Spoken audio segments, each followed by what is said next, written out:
ఎలా ఉన్నారు? Very good. బాగున్నారా? బాగా ఉన్నారు. కానీ ఆ రోజుల్లో విన్నా మీకు 5 లక్షలు పర్ మంత్ అని శాలరీ విన్నాం. నాట్ 5 lakhs బట్ ముఖ్యమంత్రి గారు అంటారు ప్రొవోక్ ఎందుకు చేస్తున్నారు, మాకేమన్నట్టు సూచనలు.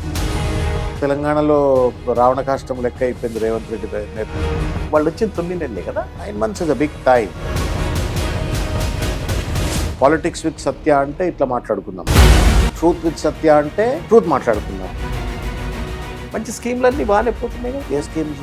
వాళ్ళు 6 గ్యారెంటీలు అయిపోయారు అద్భుతంగా. నిరుద్యోగ వృత్తి 4,000 రూపాయలు ఇస్తా అని చెప్పినావు, ఇంతవరకు నిరుద్యోగ వృత్తి ఇవ్వలేదే. చరిత్ర ఎట్లా రాయాలంటే రాజశేఖర రెడ్డిని మర్చిపోవాలి, కేసీఆర్ని కూడా మర్చిపోవాలా. అంటే గత ప్రభుత్వాలు అవి జరిగినాయి అనుకుంటున్నారు గట్టిగా. మీకు తెలవాలి కదా.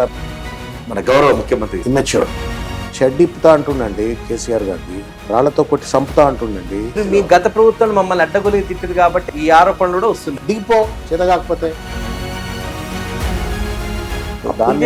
అప్పులు చేసిపోయారని ఈ ప్రభుత్వం ఆరోపిస్తుంది. అప్పులు తెచ్చిండు అంటే ఇప్పుడు నువ్వు ఆల్రెడీ 1,00,000 కోట్లు తెచ్చినాడు. 10 నెలలు కాలే 1,00,000 కోట్లు తెచ్చినాడు. Revanth Reddy is an utter failure. ఈ మధ్యన సర్వేలు కూడా మంచి సీఎం గా ఆయనకు మంచి ర్యాంక్ కూడా ఇచ్చారు. కానీ కేసీఆర్ కు ఈయనకు నక్కకు నగలకు అనుకున్న తేడా. మీరు ప్రతిపక్షాలు ఎండగట్టేది ఇక్కడ ప్రభుత్వ ఫెయిల్యూర్స్ అని చెప్పకుండా ఇవిరి ఇసుక నుండి తైలము తీయవచ్చు కానీ మూర్ఖుడి మనసు రంజింపజేయలేదు. కుబుసం అనే సినిమా అద్భుతమైన సినిమా తీశారు. దోస్తర దినందమా దోస్తి కట్టుకుందామా.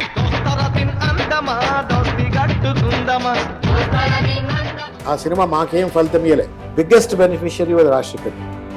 ఆ సినిమా వల్ల లాభపడే రాజశేఖర రెడ్డి గారు. ఆయనే సీఎంలో ఆ పాటను అద్భుతంగా